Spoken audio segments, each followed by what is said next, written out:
Hi guys, it's Kitsa from TeistaTea and I am back with another review for you today. The tea that I'm reviewing today is TeistaTea and the flavor is Fruity Pebbles. Great thing about this company is it is pretty much accessible US wide. They actually can be found in a lot of stores. I don't know which ones exactly. But in my case, I'm in Pennsylvania and I was able to find mine at Giant Eagle.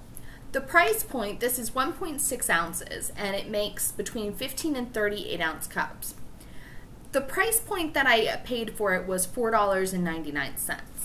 Now that actually is a really good price point for a good tea.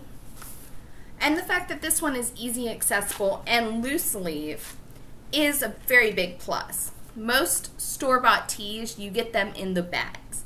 My opinion is teas in a tea bag, that's a little sketchy because you don't know how long those teas have been sitting there. And most of the time whenever you open them up and you're smelling them, the smell isn't strong. It also doesn't brew as nicely as a leaf tea does. So I was very impressed with the fact that it is a loose tea. And I like the fact that it is available everywhere. You can also order it or almost anywhere. I haven't been out of state hunting for it yet, so. But I do also like that they do include the website down at the bottom. So if you want to purchase it online, you could probably purchase it there. And that is TeistaTea.com. I'll link it below. And they do have different types of blends, which I think is super cool. They have Slenderizing, Energizing, Relaxer, Immunity, and Eternity.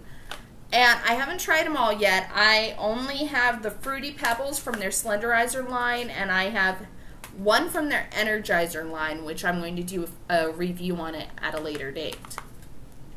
So this one is a strawberry pineapple green tea. And it has green tea, sweet blackberry leaves, pineapple bits, papaya bits, natural flavors, rose petals, raspberry bits, strawberry fruit granules. I do also enjoy that they do have the brewing instructions on the back. I think that's really important with a tea from a company because a lot of teas can be very finicky whenever it comes to brewing times and temperatures. Anyone who's brewed teas for a long period of time knows that certain teas like a green tea or a white tea can taste very bitter if you overbrew. So having the tea instructions there and easily accessible and easy to follow is a huge plus for me.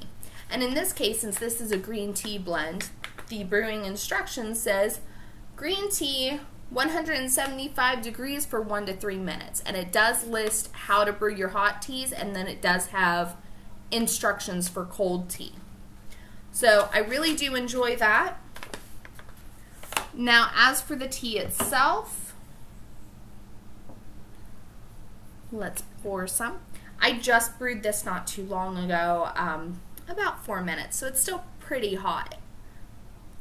Now I haven't tried this cold yet. That's going to be something I do want to do in the future. I don't really know how a cold tea review would do, but I do have an iced tea brewer, and I do enjoy a good cup of iced tea, especially in the summer. But how I flavor my iced teas as opposed to my hot tea, it gives me some reasoning that my reviews might be a little skewed since I sweeten my iced teas. But I drink my hot teas straight without any flavoring. So that's why I normally do a hot tea review as opposed to a cold. Now my reviews for those who are just tuning in, I base on 5 stars.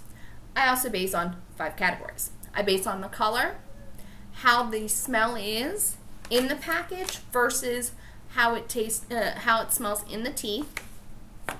I base on the flavor and how true to note it is to the description on the package.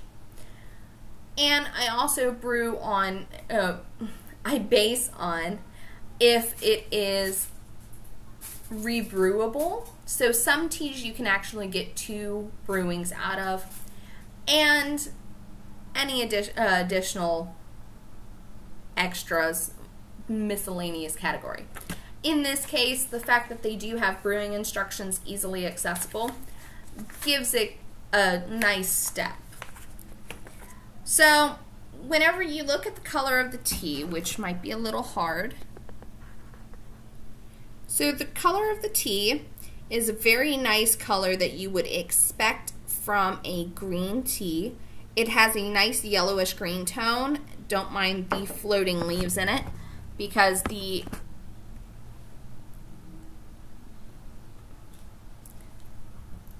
strainer that I used is a wider mesh, so sometimes the leaves do come out. Now, I actually do plan to be personalizing my own and have them available on my Etsy shop. And that is actually Roseberry Designs at Etsy. And I am actually wearing one of my Roseberry Design pieces today. And Roseberry Designs does have its own YouTube channel, just so you know. So, now, basing on the color is very typical for a green tea. It is that yellowish greenish tone you do expect, and it doesn't look too dark or too light for a green tea, which is very nice. Now, on flavor or smell, whenever you open up the package, since this is called Fruity Pebbles, you kind of expect it to smell like Fruity Pebbles, like Fruity Pebbles whenever you just pour it into a bowl. So in the package, I can smell the pineapple and I can smell the green tea. I really don't smell Fruity Pebbles. It doesn't really hit me in the face and say, hey, I smell like Fruity Pebbles. So, and kind of the same thing with it as it's brewed. You do get that green tea smell to it, and you get more of a hint of the pineapple than you do anything else.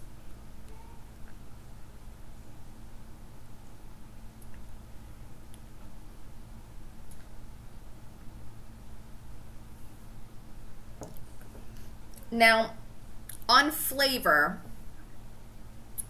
I'm getting the green tea.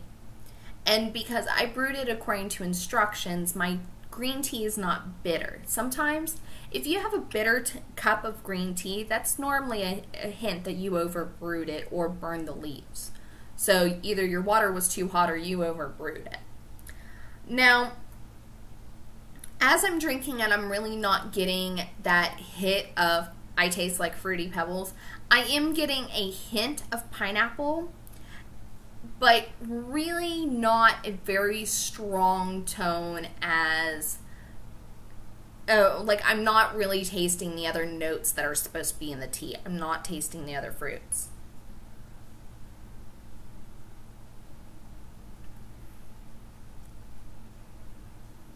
Now, the more I drink, I can taste more of the fruit in the back of my tongue, but I'm really not getting hit right in the face with it. So on that, yeah, a little bit off, but I honestly think that if it was brewed as a cold tea, that the taste would be immensely different. Hot tea versus cold tea, you get different notes and you get hit with the different flavors. So especially with a fruit tea, it being brewed cold as opposed to hot brings out more of the note of the fruit as opposed to the leaf itself. I have a white strawberry tea that I sometimes drink, and that tea more often than not, if I brew it hot, I taste more of the white tea, whereas if I brew it cold, I normally taste a little bit more of the strawberry. And that's really a good indicator. I really think that this tea would be better cold, but to each their own. I normally do a review on tea while it's hot as opposed to cold because I tend to sweeten my cold teas where I drink my hot tea straight. So that's another thing. I think that with a sweetener, you might pick up different hints of the different flavors. Overall, I think that this tea ranks a 4. The color is good. The flavor as a hot tea is good, I think it would be better as a cold. I love the fact that all of their instructions are easily accessible on the package and easy to read and follow. And also, I love that it's accessible in stores and that it's not hard to find. So, all in all, I'm going to give this tea a 4, and I really hope to see more of their teas in the future. Currently, like I said, I only have 2 of the teas. I do want to look for more because the tea itself is a good, reasonably priced tea. I can't stress that enough. I'm excited about this company. You really don't see a lot of loose tea manufacturers in stores. I have only ever seen 2 in Pennsylvania. So having a good tea company is really nice. Now, I would love to hear what you guys have to say in the comments below. If you guys have a tea company that you would like me to do reviews for, please comment below with a website if possible. And also, remember to subscribe and hit the notification icon. I'm going to try to do more reviews. I finally was able to get some sort of tech going on that actually is working well. I got a new computer and new editing software. So things are going a little bit better in that neck of the woods. I do hope to do more reviews in the future, but in order to do that, I do need subscribers. Now, like I said, I'm hoping to have tea strainers available on my Etsy page, and that's etsy.com/roseberrydesigns. That is actually my shop for my personal business. I am a chainmail and wire wrap jewelry artist. So I will also drop that in the link below. But thank you all, and I hope to see you next time. Have a great day, my tea enthusiast.